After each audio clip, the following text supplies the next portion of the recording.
जनसेवक, आवाज जनसामान्यांचा। बेटी बचाओ बेटी पढाओ या अभियानाची भारतासारख्या प्राचीन संस्कृती आणि धार्मिक विचार असलेल्या देशाला मुली वाचवण्यासाठी आणि त्यांच्या शिक्षणासाठी स्वतंत्र मोहीम राबवावी लागतेच, हेच कुठेतरी मान खाली घालावी लागते। लोकांची मानसिकता खूप संकुचित झाली आहे। अशा या लहान आणि संकुचित मानसिकतेचे लोक मुली मुलांमध्ये भेदभाव करतात। त्यांना वाटते की मुले आयुष्यभर आपली सेवा करतील आणि मुलगी परकीय संपत्ती आहे। त्यांना वाचन, लेखन, शिक्षण करून काय फायदा म्हणून ते मुलांना चांगले शिक्षण देतात, तर मुलींना दुर्लक्षित केलं जातं। सध्या त्या लोकांच्या विचारसरणी इतक्या खालच्या पातळीवर गेल्या आहेत की मुली जन्माला येण्यापूर्वीच त्यांना गर्भातच मारतात आणि जर ते चुकूनच जन्माला आले तर त्याला निर्जन ठिकाणी फेकून देतात। बेटी बचाओ बेटी पढाओ ही घोषणा देण्यात आली कारण भारतात मुलींची स्थिती दिवसेंदिवस बिकट होत चाललेली आहे। त्यांच्या पालकांकडूनच त्यांच्याशी भेदभाव केला जातो। त्यांना वाटतं मुली या परक्याची संपत्ती आहे, त्यांचे लग्न लवकरात लवकर करून दिले पाहिजे। त्यांना शिक्षण देऊन काही उपयोग होणार नाही, याला अपवाद ठरणारे काही आहेतच।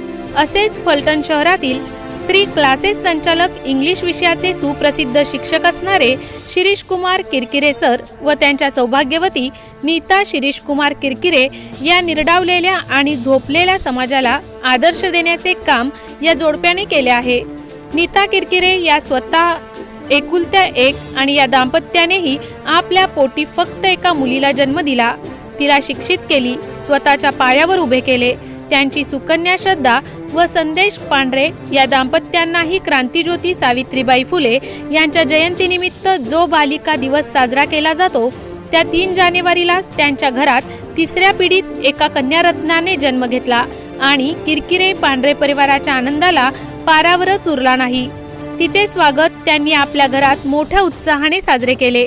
बेटी बचाओ बेटी पढाओ ही योजना सरकारला राबवावी लागते। या झोपलेल्या समाजाच्या डोळ्यात अंजन घालण्याचे काम किरकिरे आणि पांढरे परिवाराने केले आहे। नातीच्या आगमनाचा जनसेवक न्यूजने घेतलेला स्पेशल रिपोर्ट।